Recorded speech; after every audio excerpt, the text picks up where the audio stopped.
হরিনাম সংকীর্তনে। তো শুধু আমি নয়, আপনারা যতজন ভক্তবৃন্দ পদধূলা দিয়েছেন, সাধুগুরু বৈষ্ণব আপনারা পদধূলা দিয়েছেন, আপনারা আমার এই কমিটি দাদা ভাই বাবাদের ভাইদের আশীর্বাদ করবেন, তাদের অন্তিম সময় পর্যন্ত এইভাবে যেন গৌর গোবিন্দ চরণে মন মতি থাকে। নিতাই গৌর প্রেমানন্দে হরি বল হরি বল হরি বল।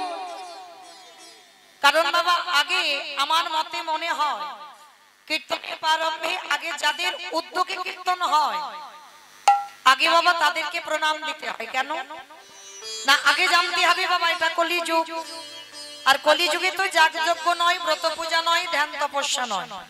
চৈতন্য মহাপ্রভু বললেন, কেউ যদি যজ্ঞ অনুষ্ঠান না করে তাতে অসুবিধা হবে না, কেউ যদি ব্রত পূজা অর্চনা না করে তাতেও খুব একটা অসুবিধা হবে না, কেউ যদি বারব্রত নামও করে তাতেও অসুবিধা হবে না। কিন্তু কলির মানুষকে একটাই পথ অবলম্বন করতেই হবে বাবা, সেটা কি? হরির নাম হরির নাম হরির নাম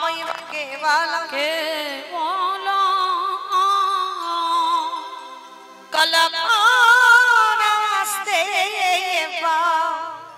নাস্তে নাস্তে গতির গতির।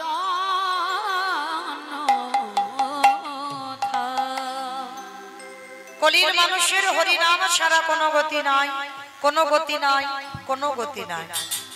যে যাই করো না কেন বাবা, যেমন আমার এই কমিটি ভাইরা এখানে নাকি যাত্রা নাটক ফাংশন অনেক কিছু অনুষ্ঠান করেছে, কিন্তু আজকে দেখেন শেষ পদ্ধতিটা ধরতে হলো কি? এই হরিনাম সংকীর্তন।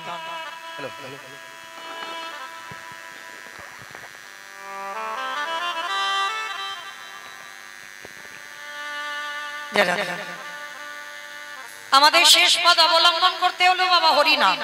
তাহলে এইটুকু শুনে আমি অনুভব করলাম বাবা, যে যাই করি না কেন শেষের দিনে সম্বল হবে এই কৃষ্ণ নাম, এই হরিনাম। এই নাম ছাড়া তোমার সাথী আর কেউ হবে না। যে যতই বলুক না কেন সব আমার আমার আমার আমার আমার, ছেলে আমার, মেয়ে আমার, জায়গায় আমার, জমি আমার, বিষয় আমার, বৈভব আমার। কিন্তু মনে রেখো ভাই, বাঁশি যদি বেজে যায় পড়ে থাকবে সরকারি খামার। এসেছো একা, তুমি যাবে একা। যেদিন এসেছিলে বাবা সেদিন পরনে কিছু ছিল না, আর যেদিন ভব ছেড়ে চলে যাবে সেদিনও সাথে করে কিছু নিয়ে যাবে না। এসেছো একা, যাবে একা, কিন্তু মনে রেখো মা, যাদের জন্য তুমি কৃষ্ণ ভজন বলে যাচ্ছ, যাদের আগলে বসে আছো, কখন করব হরিনাম, কখন ভগবানের ডাকবো, সময় পাচ্ছি না, যাদের জন্য তুমি হেলায় হারিয়ে দিচ্ছ সময়, কেউ কি তোমার সাথে যাবে? যাবে না।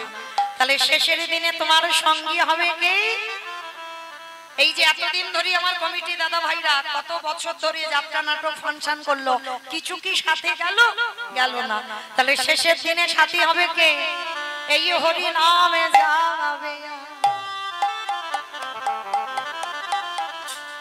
আমাদের পচা দেখো দেখো যাবে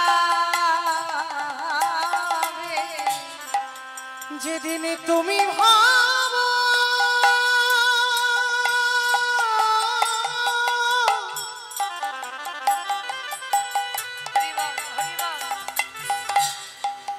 যেদিন তুমি ভাবো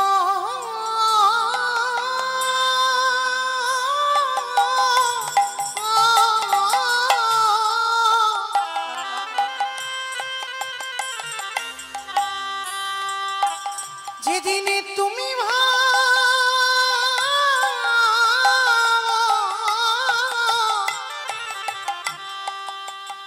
ওই ভাব পারে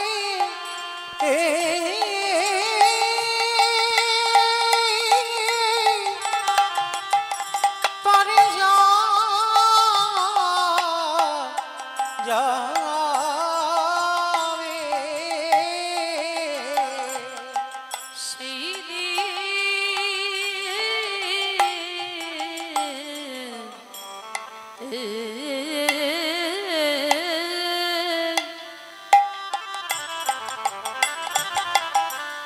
সেই দিনে নামে যাবে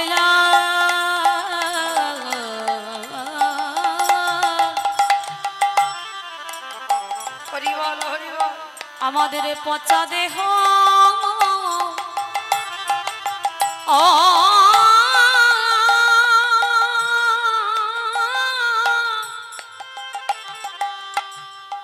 দেহ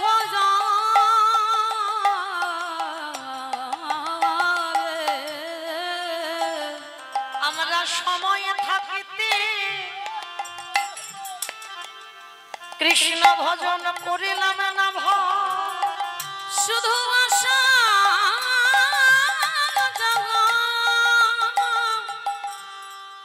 আমাদের সার হলো আমাদের কারোর কৃষ্ণ ভজন হলো না কৃষ্ণ বলে বলি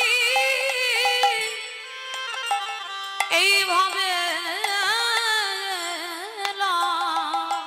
আমরা সবাই মায়ার বাঁধনে বন্দী হলো হ্যাঁ কৃষ্ণ বলি নানা কাঁদলাম না রে হৃদয় মায়া শুধু এলাম খেলা রোজগার করে চলে গেল আমাদের হলি বলা আরে হলো না রে হৃদয় মায়া আমি এবারে পারে ঘাটাতে আমি দাঁড়াই রইলাম বলে এইবার উদ্ধার করো মরে হৃদয় মায়া আমার কেসে ধরে টেনে নিও আমি মায়া মাঝি আজ পড়ে আছি হৃদয় মায়া যেন পতিদি বলে ঠেলে দিও না তুমি তো পতিতে পাবা অগনামে ধরেছ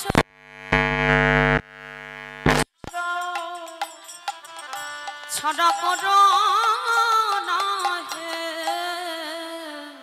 আস্তে আস্তে আস্তে মাগো কথা নয় একটু গন্ডগোল হচ্ছে বড় গন্ডগোল হচ্ছে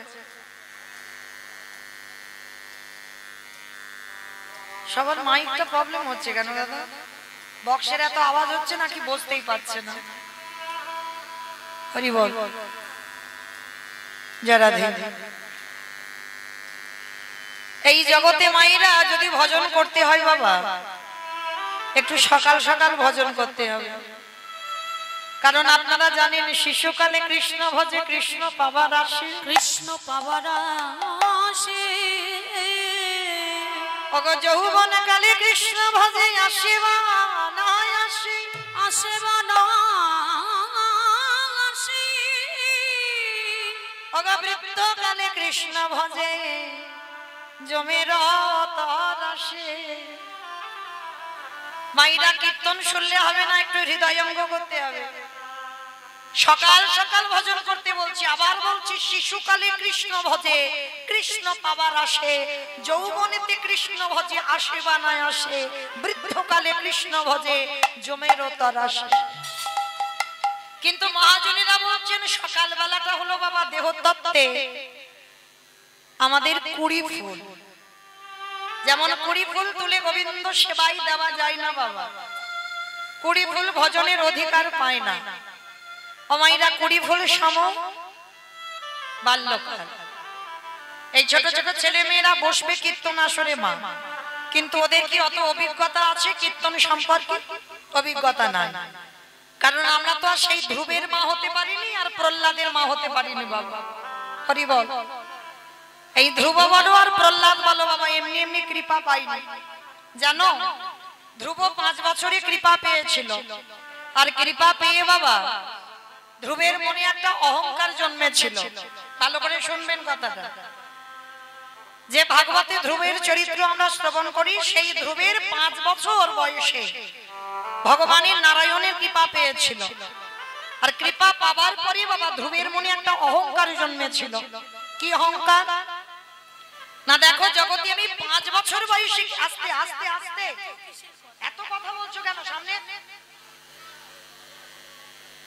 ডান দিকে এগুলো সব কি হচ্ছে হরি বল। ধ্রুবের মনে অহংকার জন্মালো, প্রভু আমার মতো বড় ভক্ত আর কেউ নেই। তুমি দেখেছো আমি 5 বছরে তোমার কৃপা লাভ করতে পেরে গেলাম, আরে আমার মতো বড় ভক্ত তুমি আজ জগতে দেখাতে পারবে? বৈকুণ্ঠপতি নারায়ণ হেসে বলে উঠলেন, ধ্রুব তোমার মনে বড় অহংকার, তুমি 5 বছরে কৃপা পেয়েছো, অত সোজা নয়। 5 বছরে তুমি কৃপা পাওনি। ধ্রুব মহারাজের হাতটা ধরে বৈকুণ্ঠপতি নারায়ণ বলছে, চলো আজকের আমি তোমাকে সকাল সকাল একটা জিনিস দেখাই। এইবার ধ্রুবের হাতটা ধরে এনেছি, এনে বাবা বিশাল বড় একটা পাহাড়, পাহাড়ের কাছে নিয়ে গিয়ে ধ্রুবকে দেখাচ্ছে, ধ্রুব ভালো করে চেয়ে দেখো এই যে বিশাল বড় পাহাড়। তা ধ্রুব মহারাজ বলছে, ঠাকুর সকাল সকাল তুমি আমাকে পাহাড় দেখাতে এনেছো? বলে, ধ্রুব আমি তোমাকে পাহাড় দেখাতে আনি না, তাহলে তুমি কি দেখাতে এনেছো? বলে, ধ্রুব ভালো করে পাহাড়টা একবার কান পেতে শোনো তো দেখি। যেই না ধ্রুব মহারাজ পাহাড়ের কাছে গেছে আর পাহাড়ের কাছে গিয়ে কানটা পেতেছে, ওই পাহাড়ের ভিতর থেকে কৃষ্ণ কৃষ্ণ কৃষ্ণ কৃষ্ণ কৃষ্ণ কৃষ্ণ কৃষ্ণ হে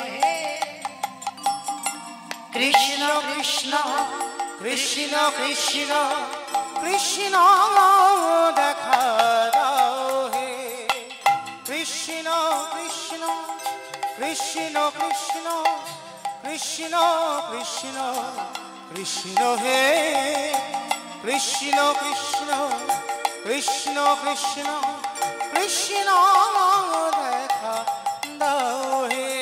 চমকে উঠেছে ধ্রুব, প্রভু প্রভু এই পাহাড়ের ভিতরে বসে বসে কে কৃষ্ণ নাম করছে আমি এক্ষুনি শুনতে পেলাম। ভগবান ধ্রুবের হাতটা ধরে বলছে, ধ্রুব ওই পাহাড়ের ভিতরে কেউ বসে নাম করছে না। বলে, তাহলে প্রভু আমি তো সাক্ষাৎ শুনতে পেলাম কানে, কে যেন বসে বসে কৃষ্ণ নাম করছে। বলে, না ধ্রুব ভালো করে লক্ষ্য করে দেখো নিখুঁত করে ওই পাহাড়টা কি দিয়ে তৈরি হয়েছে, ইট বালি সিমেন্ট মাটির কোন স্তূপ নয়। ভালো করে ধ্রুব মহারাজ গিয়ে নিখুঁত করে লক্ষ্য করলো, ওই পাহাড়টা কিসের জানো? মানুষের হাড়ের পাহাড়।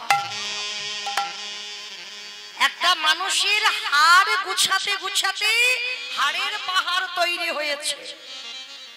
ধ্রুব মহারাজ দর্শন করে ভালো করে প্রভুকে প্রশ্ন করলো, প্রভু আমি ভালো করে নিখুঁত করে দেখলাম এ তো মানুষের হাড়, হাড় দিয়ে এত বড় পাহাড় কি করে হলো, আর কারই বার হাড়?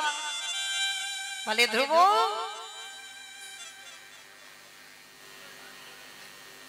কি ব্যাপার হচ্ছে?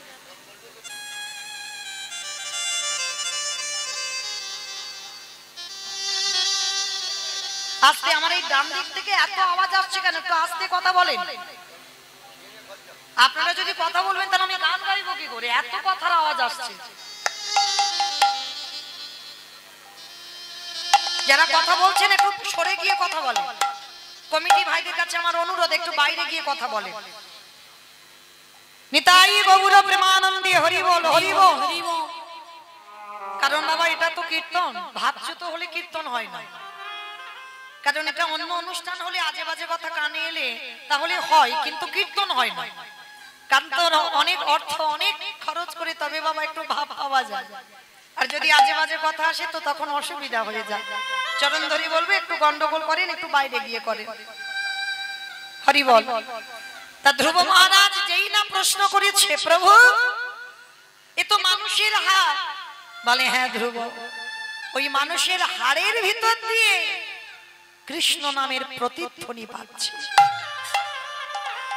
ধ্রুব প্রশ্ন করলো, ঠাকুর হাড়ে কৃষ্ণ বলে?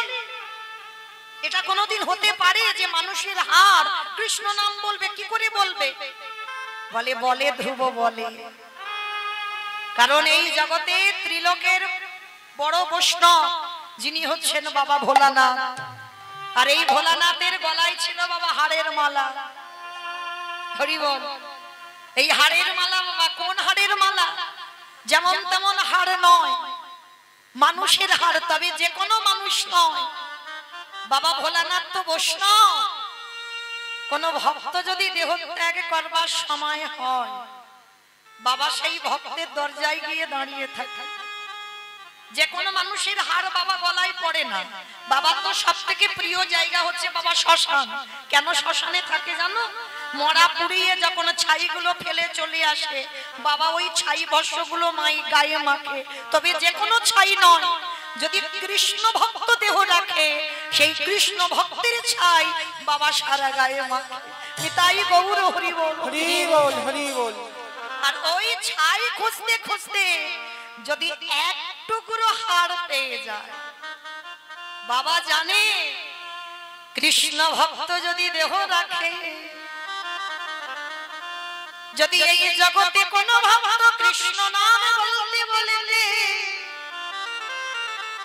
যদি তার দেহ থেকে প্রাণ পাখি চলে যায়, তার হাড়ের ভিতরে বাবা কৃষ্ণ নামের প্রতিধ্বনি বাজে। তাই তো বাবা হাড়ের মালা করে গলায় পড়তো। কেন? বাবার ভয় হতো যদি কোনোদিন আমি কৃষ্ণ নাম ভুলে যাই, এই মানুষের হাড় যদি আমার গলায় থাকে, ওই হাড়ের মধ্যে কৃষ্ণ নামের ধ্বনি বাজে। এই যে তাই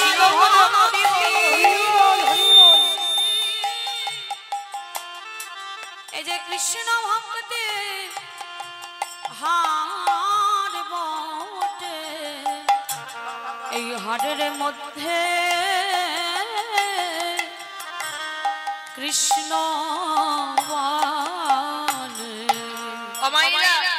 এই পরম বৈষ্ণব বাবা ভোলানাথ কত সহিষ্ণুতা দেখেন। বৈষ্ণব হলে হবে না, ত্রিনাদপি শুনেছেন তরুরিব সহিষ্ণু না, অমানিনা মানদিন কীর্তনিমা সদা হরি। আগে বৈষ্ণবতা অর্জন করতে গেলে বাবা সহিষ্ণুতা লাগবে।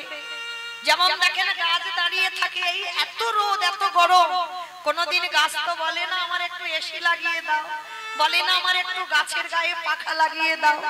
সারাক্ষণ বৃষ্টিতে ভিজবে, অথচ ওই গাছ আমাদের অক্সিজেন দেয়। আর আমরা এমন দুর্ভাগা জীব, আমরা ওই গাছের ডালপালাগুলো ছিটে দিই, তবু কিন্তু গাছ প্রতিবাদ করে না, একই ভাবে দাঁড়িয়ে থাকে।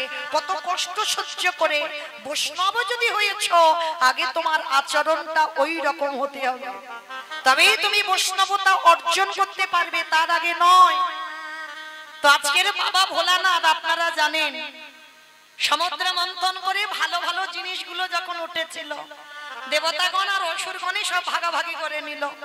আর মায়েরা যখন কালকুর বিষটা উঠেছিল, তখন আর দেবতারা নেবে না, আর অসুররাও নেবে না। আর ওই যদি যে বিষটা উঠেছিল বাবা, ওটা যদি একবার পৃথিবীতে পড়তো, পৃথিবীটা লয় প্রলয় হয়ে যেত। তাহলে দেবতারা এতক্ষণ টানাটানি করছিল, এটা আমার ওটা আমার, অসুররা বলছিল ওটা আমার সেটা আমার, কিন্তু যেই না ওই বিষটা উঠলো, কেউ আর ধারে কাছে নেই, সবাই পালিয়ে গেছে।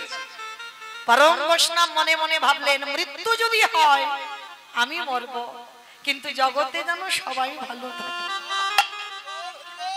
যার জন্য কলিযুগে অদ্বৈত আচার্য গোসাই একার জন্য কৃষ্ণকে গোলক থেকে ডাকেনি, গোটা সমাজের মঙ্গলের জন্য তিনি 12 বছর তুলসী ভাসিয়ে রেখেছিল। নিজের ব্যক্তিগত মঙ্গল নয়, সবার মঙ্গলের জন্য। তা সেই বাবা যখনই বিষটা উঠলো না, নিজেই পান করেছিল।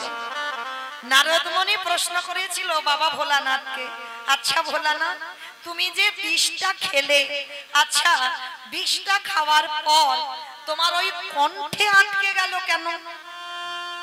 তুমি ভিতরে তো একটু দিতে পারতে, তুমি কণ্ঠে আটকে রেখে দিলে কেন? যার জন্য বাবার নাম হলো নীলকণ্ঠ। এই কণ্ঠে দেখবেন বাবার একটু নীল মতো হয়ে আছে, কারণ ওই বিষটা ওইখানে আটকে গেছে, এর ভিতরে আর যায়নি।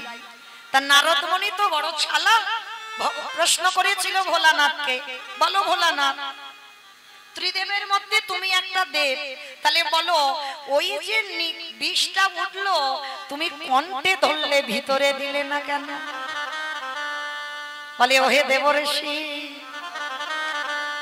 আমি ভিতরে দেব কেমন করে তুমি বলতে পারো? আমি যখন নয়ন মুদ্রিত করে ঘুমায়ে থাকি,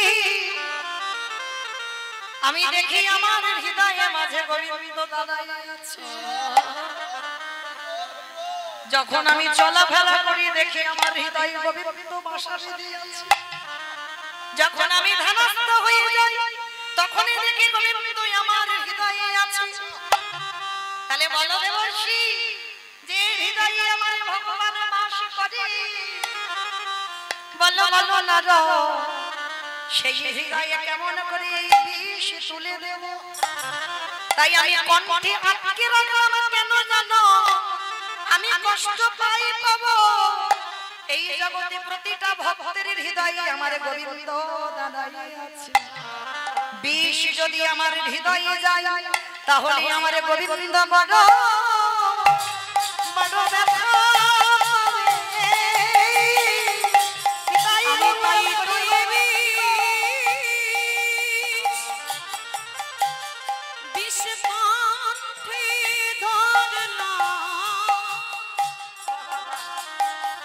আমার গোবিন্দ বড় বড় ব্যথা পাবে।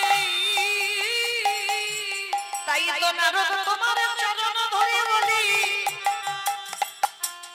এই জগতে যত যত ভক্ত আছে সবার হৃদয়ে আমার গোবিন্দ বাসা বেঁধে আছে। শুধু একবার ডাকার অপেক্ষায় বসে থাকে, যে জন ডাকার মতো ডাকতে পারে, যে জন ভালোবাসার মতো বাসিতে পারে, আমার ভগবান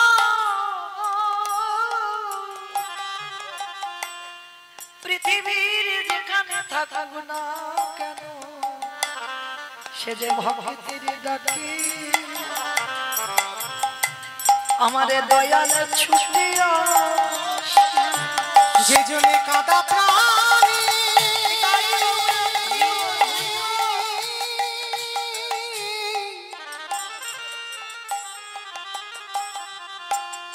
যে জনে কাঁদা প্রাণী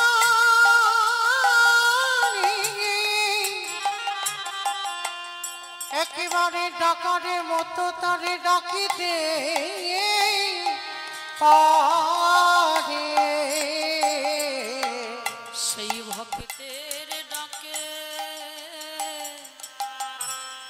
দয়ালে ছুটে আসে। তাহলে আপনারা বলেন, বাবা ভোলানাথ প্রমাণ করে দিল, হাড়ের মালা গলায় দিয়ে কেন মানুষের হাড়েও কৃষ্ণ নামের প্রতিধ্বনি হয়। যদি একজন ভক্ত অহর্নিশি এই বদনে কৃষ্ণ নাম ছাড়া আনে বলে না,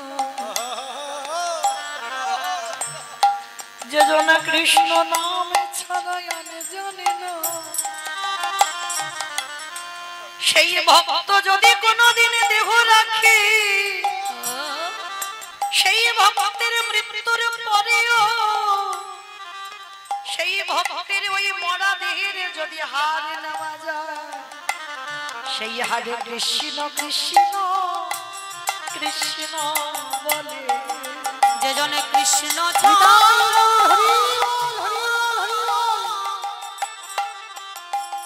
যে জনে কৃষ্ণ ছাড়া আন জানে না, সেই ভক্তের হরে কৃষ্ণ কৃষ্ণ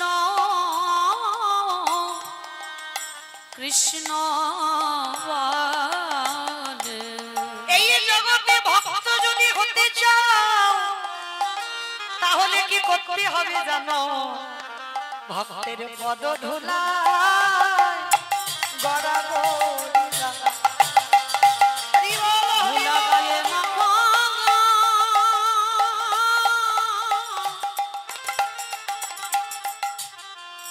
ধুলা গায়ে মাখো আনন্দ মনে, ভক্তের পদ ধুলা গড়াগড়ি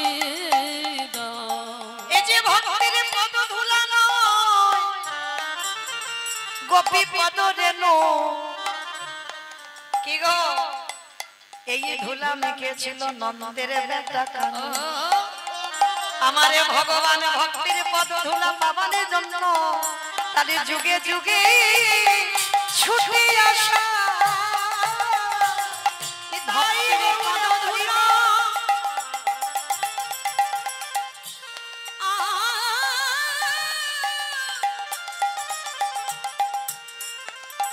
ভক্তের পদ ধুলা ধুলা পাবার লাগি সে যে যুগে যুগে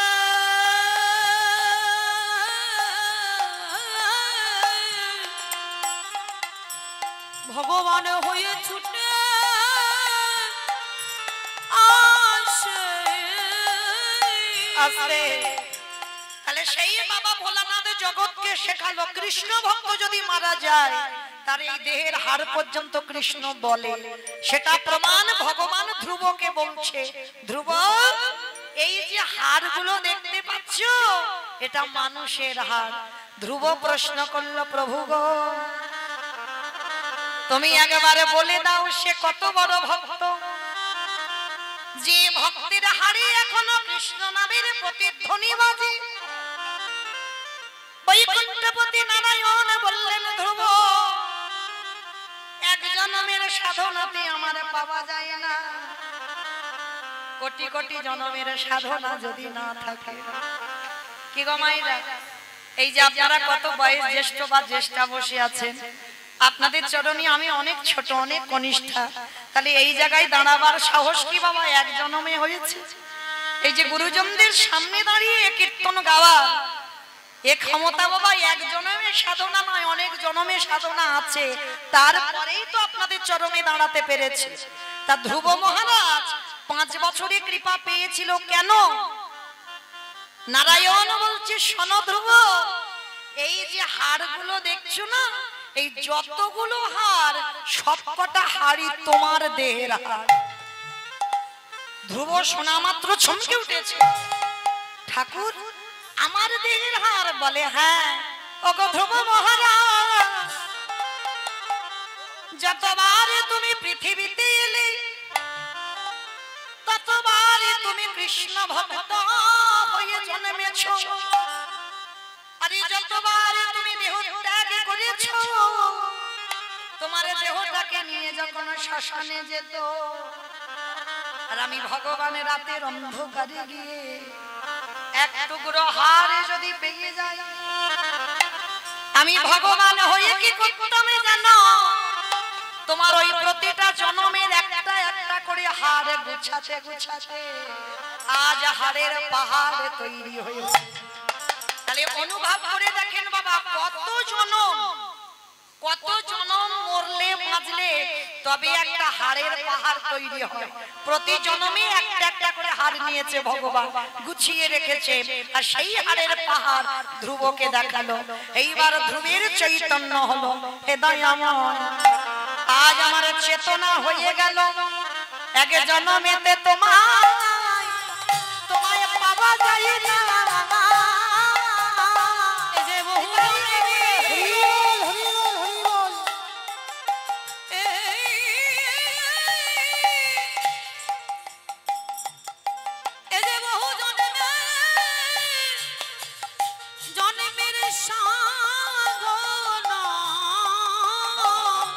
প্রভু এক জন্মে তোমায় পাওয়া যায় না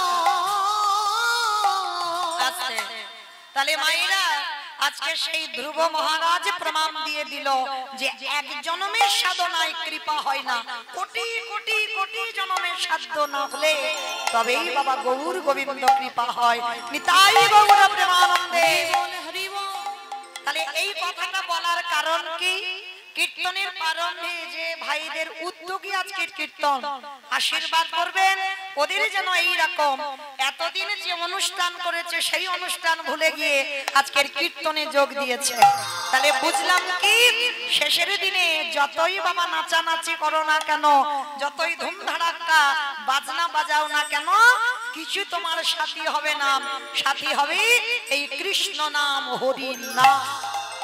আর যদি করতেই হয় সকাল সকাল করো, বিকাল গড়ালে হবে না।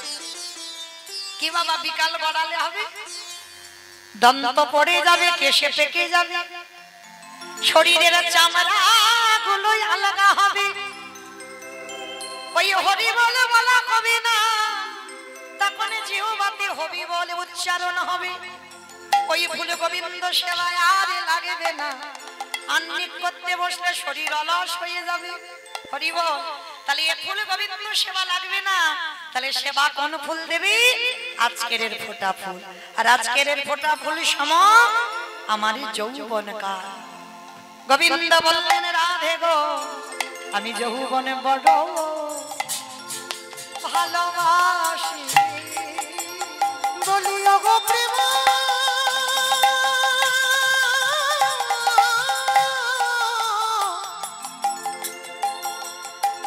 বলি ওগো প্রেম ওই রাধে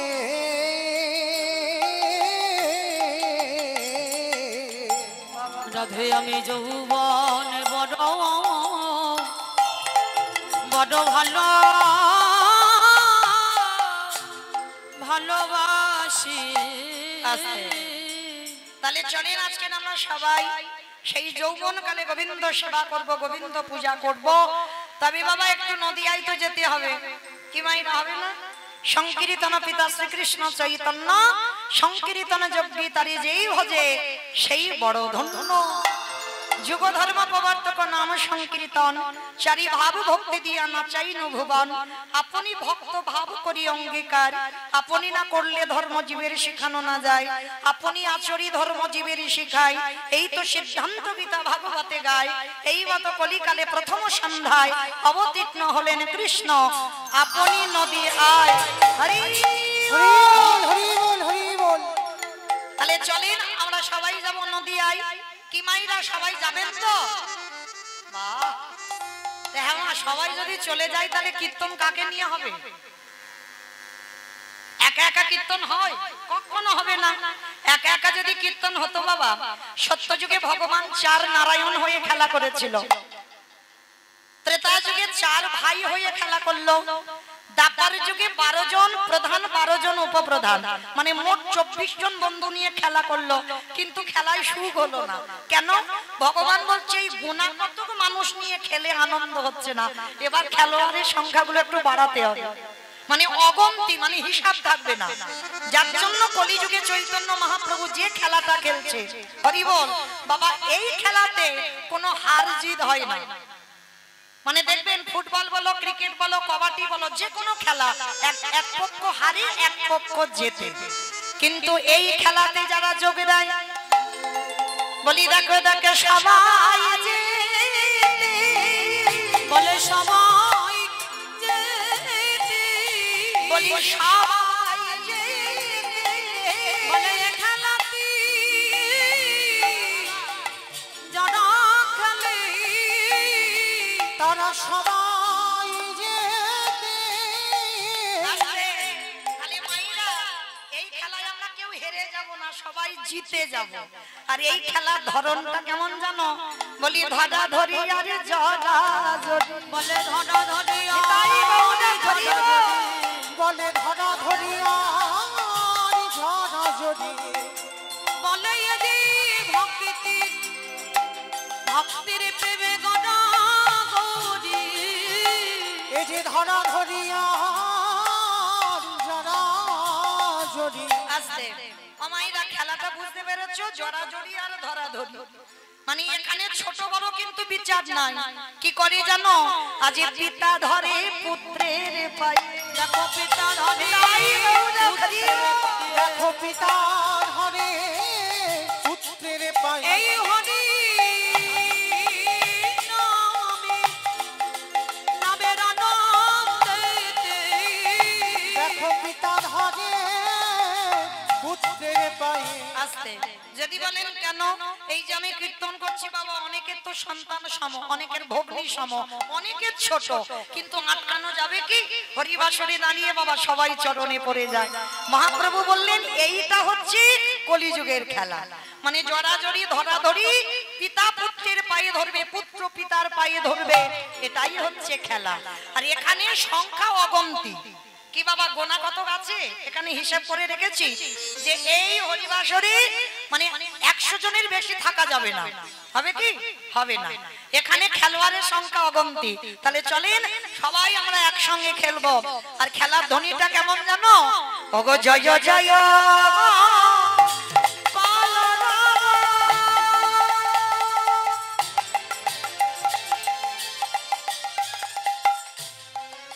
নদিয়া নগরে,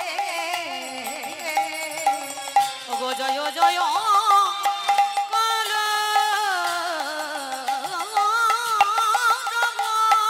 আস্তে মাইরা বলো তো কলরব মানে কি? মারামারি। কলরব মানে মারামারি। কলরব মানে কি? হ্যাঁ, গন্ডগোল হইচই, এই যে একটু আগে হচ্ছিল। মহাপ্রভু বললেন ওইটা তো খেলা নয়, ওটা সংসারের জন্য গন্ডগোল হচ্ছে, ওই গন্ডগোল এখানে বললে হবে না। গন্ডগোলটা কি হবে? মাত্র 3টে ধ্বনি, শঙ্কর ধ্বনি, উলুধ্বনি ধ্বনি, আর যাদের যাদের হাত আছে, যাদের নাই বলবো না। কিমা সবার আছে তো? যাদের আছে বাবা একবার দেখান। নিতাই গৌর প্রেমানন্দে হরি হরি বল হরি বল। বেশ, কই এবারে একটু উলুধ্বনি দাও। আজ জয় জয় পালনাব আমার গোনামি গোনা গোনা গোনা গোনানি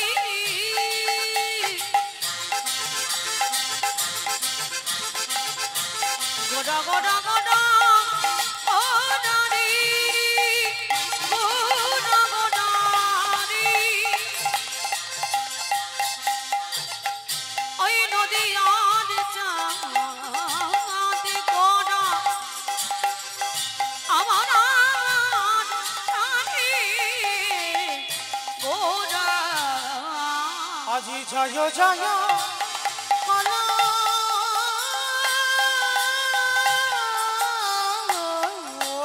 রাব, ওই না নদিয়া নগরে। ওগো জনবল ভিবে গোটা শশীর উদরে। ওই না জনমনা রে গোনা সচির গোনানি ওই না জনমলা লোহিবে গোরা সচির উদরে। ওই না নদিয়াতে প্রভুর উদয় হলো। ওই নদীতে গৌরদারি হল ওগো রাধা প্রেমে আশাদিতে, ওই নদীতে উদয় হল রাধা প্রেমে আশাদিতে, ওই নদীতে উদয় মুখে প্রেমানন্দে হরি বল।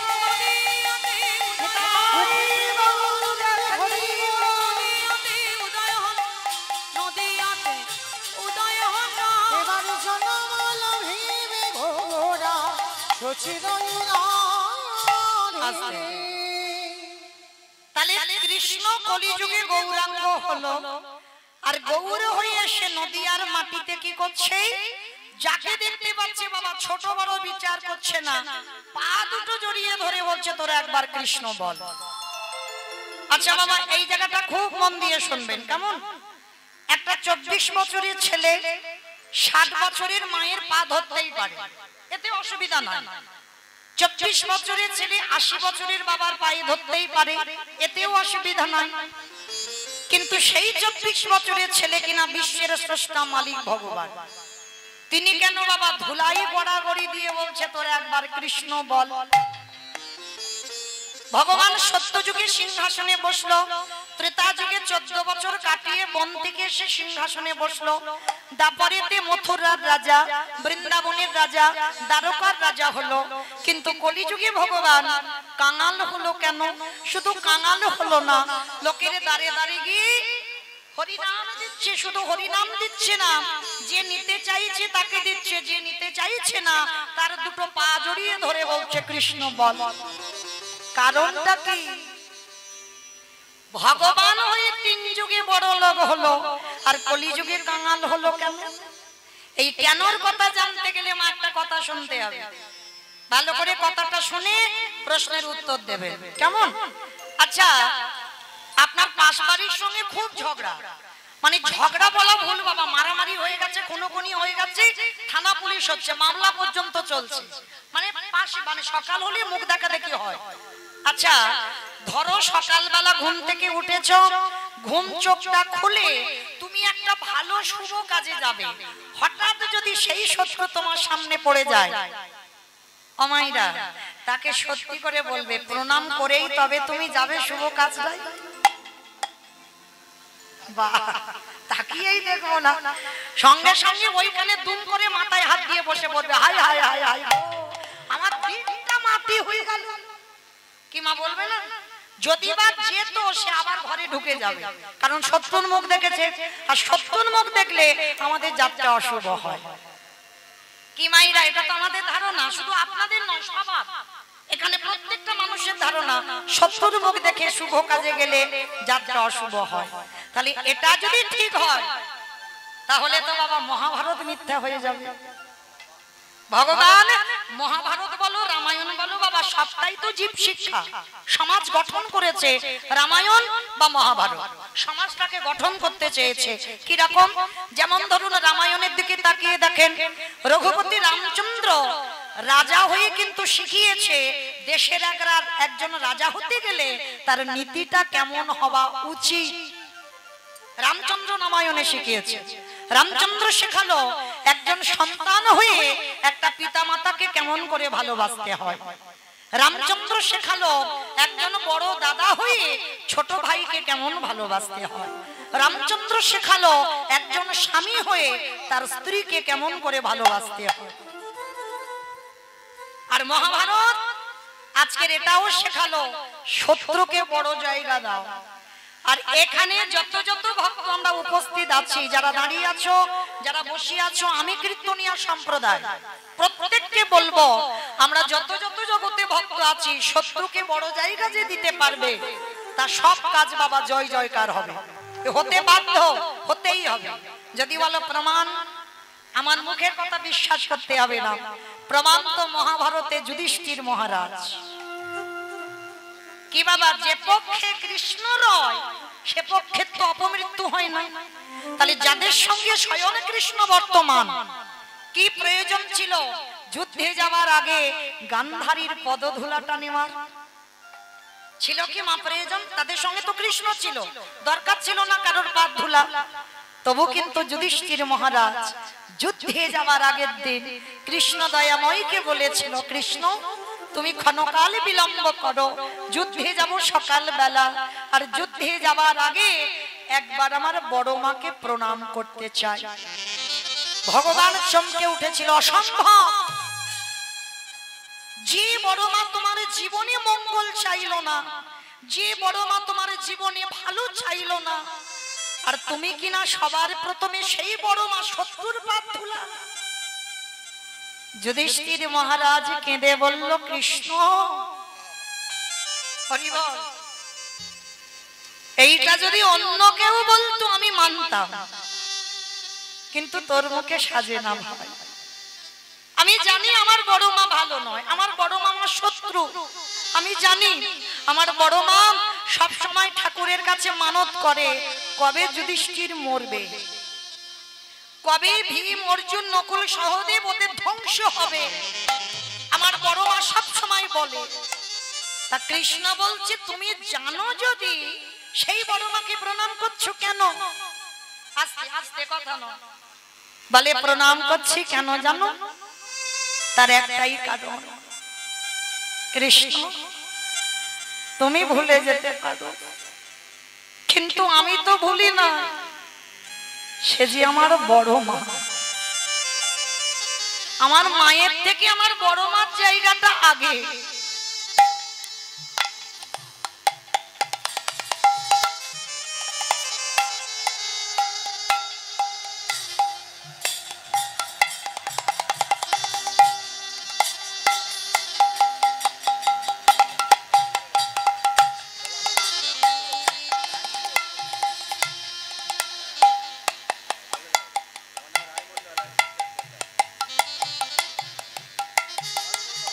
নিতাই গৌর প্রেমানন্দে হরি বল হরি বল হরি বল।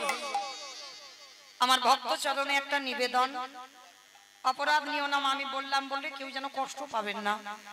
আপনাদের জন্য আমি শেষে দাঁড়াবো, তখন যার ইচ্ছা আপনারা এসে আমার রাধারানীর সেবায় দান করবেন, কিন্তু কীর্তন চলাকালীন কেউ বাবা হরিবাসরে আসবেন না, এইটুকু মা আপনাদের চরণে নিবেদন। কেন এই বারে বারে যদি আসেন তাহলে কীর্তনে ব্যাঘাত হবে, অন্যের অসুবিধা হবে, ওই জন্য আপনাদের জন্য আমি শেষে দাঁড়াবো। শেষের দিকটাও এসে গেলে তখন আপনারা আসবেন, কিন্তু এই চলাকালীন মাঝখানে আসবেন না, এইটুকু অনুরোধ। নিতাই গৌর প্রেমানন্দে হরি বল। তো আজকে যুধিষ্ঠির মহারাজ বলছে, কৃষ্ণ তুমি ভুলে যেতে পারো, কিন্তু আমি তো ভুলি না। আমার মায়ের থেকে আমার বড় মার জায়গাটা আগে। ভালো করে বুঝবেন বাবা, আমরা কি বলতে পারবো যে আমার মায়ের থেকে আমার বড় মার জায়গাটা আগে, বাবার থেকে বড় জেঠুর জায়গাটা আগে? আমরা সমাজে এগুলো মানি না বাবা, যার জন্য তো আজকের এই দশা আমাদের। কিন্তু যুধিষ্ঠির মহারাজ কেমন ধর্মের পথে চলেছিল দেখো, যার জন্য পঞ্চ পাণ্ডবদের মধ্যে কেউ যেতে পারলো না সশরীরে স্বর্গে, যুধিষ্ঠির মহারাজ গিয়েছিল। কেন? তার প্রত্যেকটা পদক্ষেপ ছিল বাবা ধর্মের পথ। আর ভগবান বললেন, এ জগতে যে ধর্মকে আঁকড়ে ধরে স্বয়ং ধর্ম তারে স্বয়ং রক্ষা করে। এইবার যুধিষ্ঠির মহারাজ বলছে, কৃষ্ণ আমি আমার বড় মাকে প্রণাম করেই চলে আসবো। ভগবান বাধ্য হলো, ঠিক আছে তুমি যাও, তবে দেখো দেরি করো না, কেমন? যাবে আর চলে আসবে। এই জায়গাটা ভালো করে শুনবেন বাবা। গান্ধারী আপনাদের আমাদের মতো মা নয়। সবাই বলে গান্ধারী মহাভারতে খারাপ না, শুধু উপর থেকে কীর্তন শুনলে হবে না বাবা, ভিতরে যেতে হবে। যেমন রাবণ রাজা, বাইরেটা ছিল কঠিন কিন্তু ভিতরে মহাভারতে গান্ধারী মার চরিত্রটা ঠিক এই রকম। 100 ছেলের মা, একটা দুটো ছেলের মা নয়, 100 ছেলের মা। যুদ্ধের আগের দিন রাত্রিবেলা কৃষ্ণের ছবিটা নিয়ে কাঁদছে। মা তো এ জগতে যে মা হয়েছে,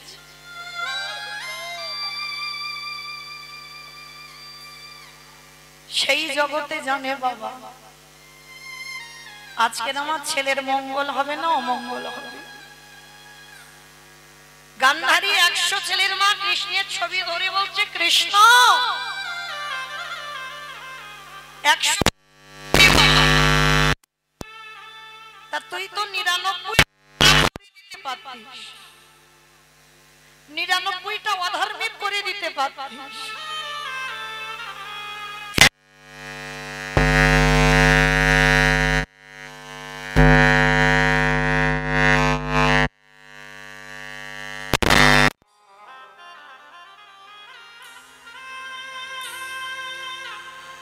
একেবারে দেখা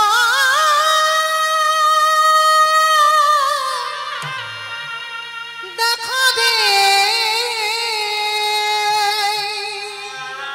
কৃষ্ণ ওরে তুই নাকি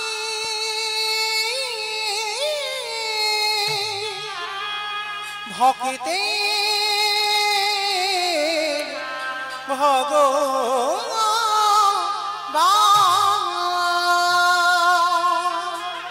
আমার 100 ছেলের মধ্যে 99টা খারাপ করতে পারতিস। শুনেছি জন্মের পরে কোনো সন্তান খারাপ হয় না। সন্তান যখন ভূমিষ্ঠ হয় বাবা, সে অমৃত সপুত্রা থাকে, ভগবানের সন্তান। আর ভগবানের যদি সন্তান হয়, তাহলে আমার 100টার মধ্যে তুই 99টা খারাপ করতিস, একটাকে পারলি না বাবা ভালো করতে। আমি জানি, আমি তো মা, আমার 100টা ছেলে যুদ্ধে যাবে, ওরা কেউ আর ঘরে আসবে না। গান্ধারী বসে বসে কাঁদছে, আর সেই সময় যুধিষ্ঠির এসে ডাকছে, বড় মা, বড় মা, বড় মা। কে কে ডাকলাম আমি বড় মা, বড় মা বলে? তাড়াতাড়ি করে চোখের জলটা মুছে ফেলে তাড়াতাড়ি করে দরজা খুলে দেখছে যুধিষ্ঠির দাঁড়িয়ে আছে, সব থেকে বড় শত্রু। ভালো করে শুনবেন মা, শত্রুর কেমন জায়গা দিতে হয়। সব থেকে বড় শত্রু দাঁড়িয়ে আছে। গান্ধারী দেখা মাত্র রেগে গিয়ে বলছে, কি চাস? ও দেখতে এসেছিস? আমি 100 ছেলের মা, ছেলেরা কাল যুদ্ধে যাবে, আমি কত আনন্দে আছি। না বড় মা, আমি তোমাকে দেখতে আসিনি। তাহলে কেন এসেছিস? পালিয়ে যা, আমার দুর্যোধন তোকে দেখতে পেলে এক্ষুনি তোকে বধ করে দেবে, পালিয়ে যা। না বড় মা, দুর্যোধন আমায় মারবে না, কেন জানো? এখন আমি শত্রু হই।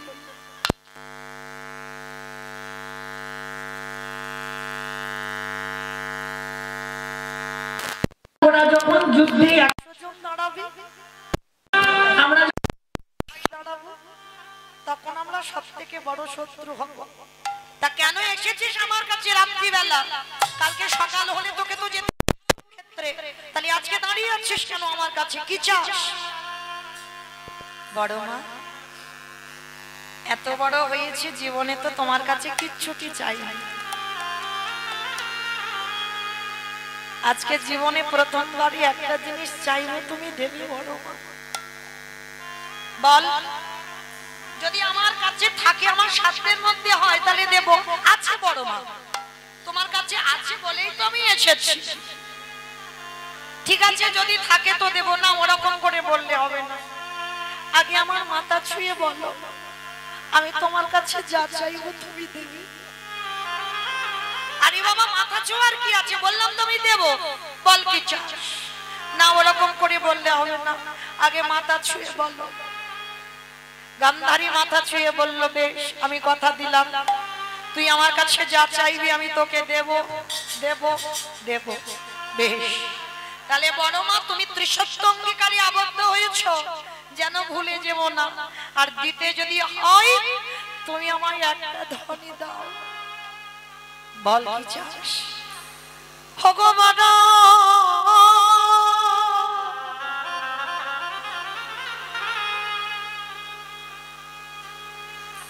তোমার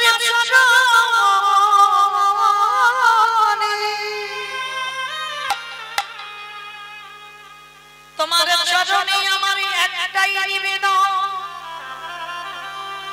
একেবারে তুমি আমার মাথায় হাত রেখে আশীর্বাদ দাও,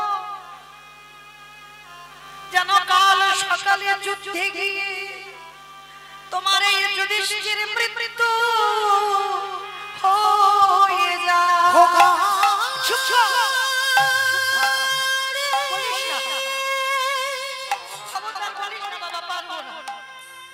তুই মনে করি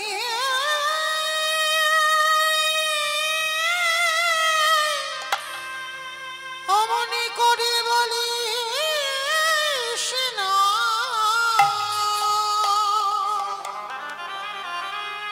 আমি যে বড় মহায়ে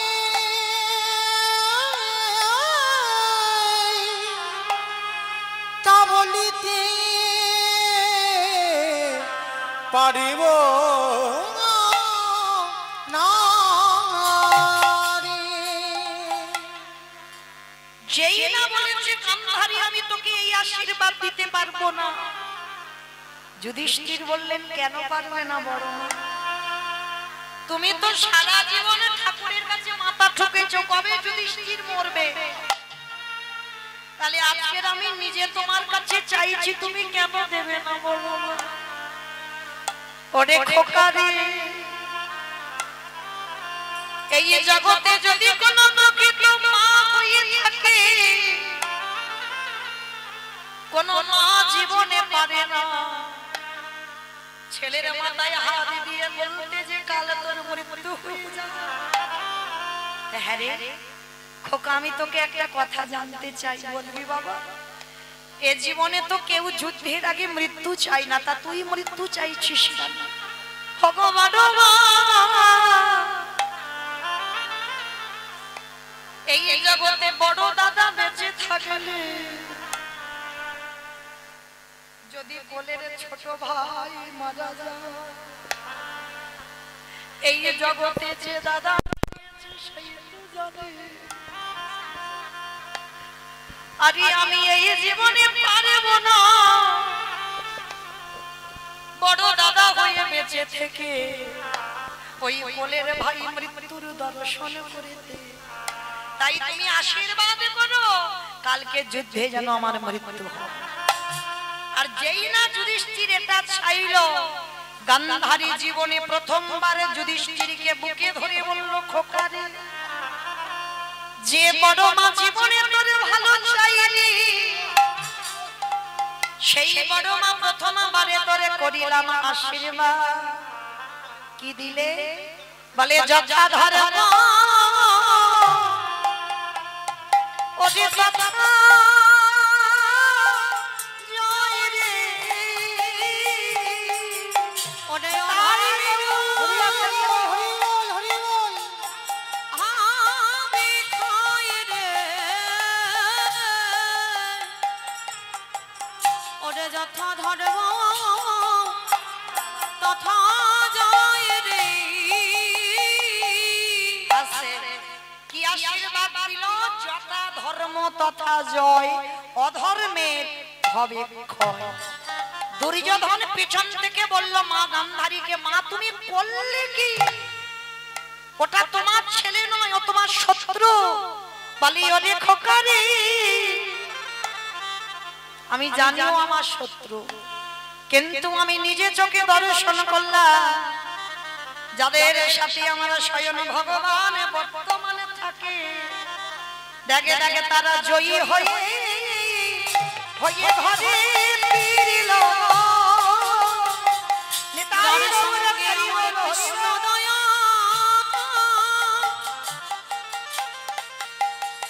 সে যে বর্তমান থাকে, তারা জয়ী হয়ে ঘরে ফিরিল। এইবার লক্ষ্য করে দেখেন, সেই দুর্যোধন যুদ্ধে যাবার সময় বাবা মাকে প্রণাম করলো না, আর এরা পাঁচ ভাই সব থেকে শত্রুকে প্রণাম করে যুদ্ধে গেল, আর গিয়ে সশরীরে জয়ী হয়ে কৃষ্ণকে নিয়ে ফিরে এলো। তাহলে এইটুকু শুনে কি বুঝলাম? যাদের সঙ্গে কৃষ্ণ ছিল, দরকার ছিল না গান্ধারীর পাদ ধুলা, তবু নিল কেন?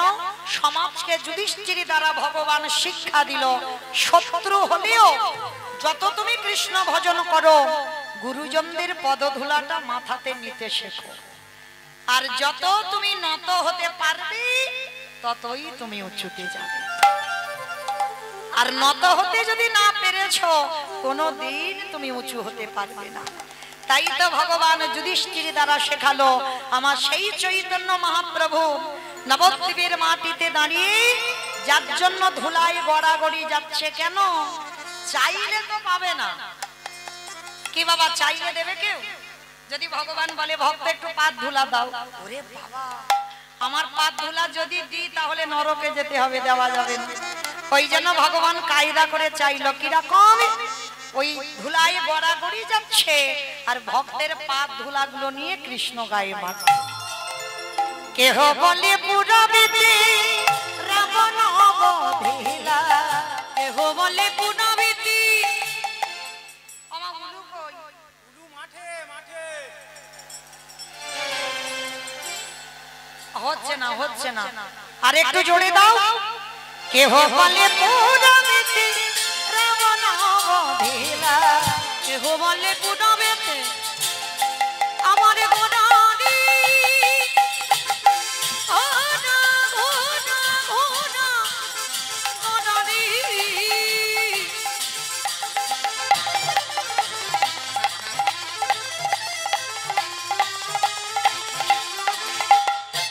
গোনা গোনা গোনা গোনারি গোনা গোনারি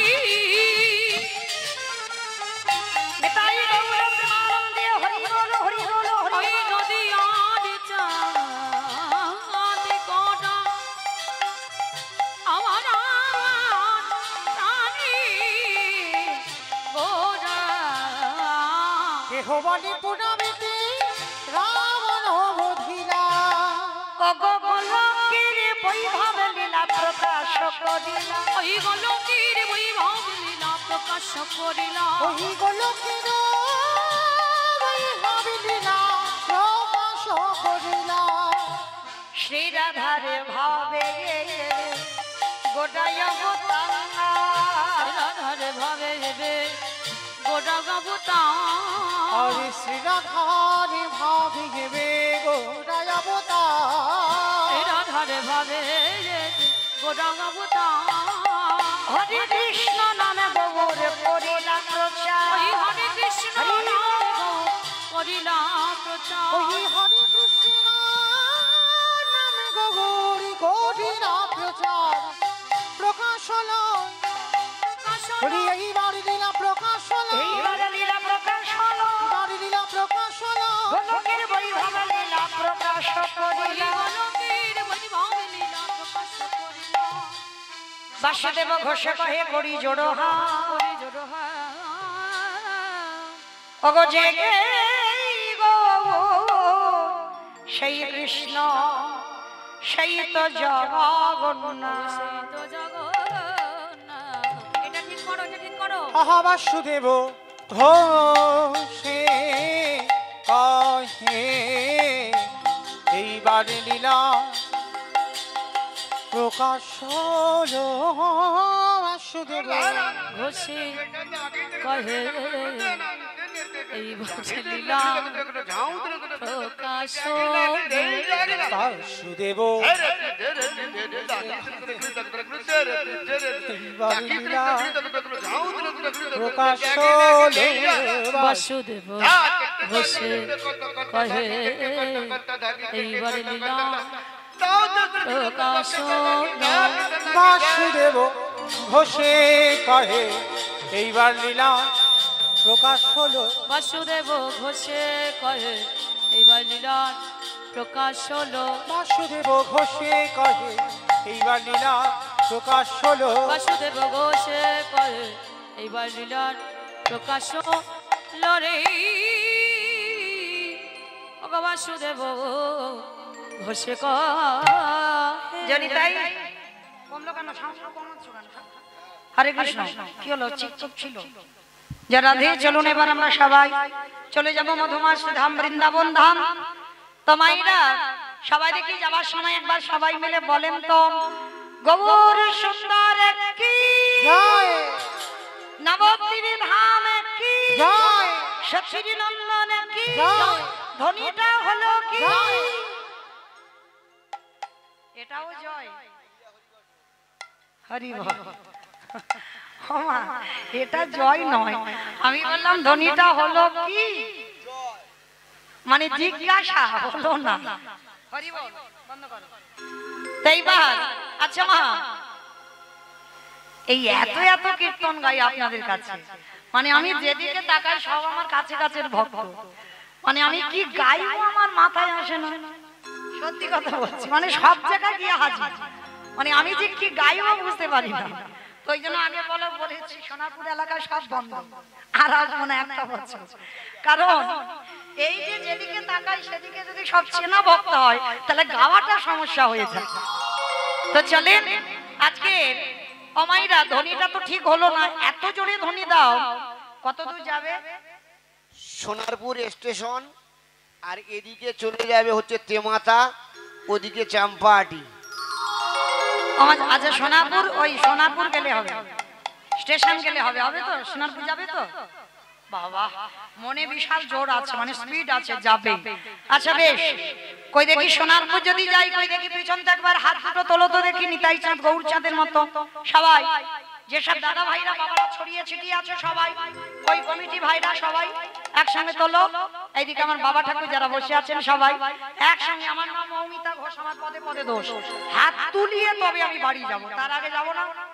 ওমা ওই জায়গাগুলো ধসে গেল কেন?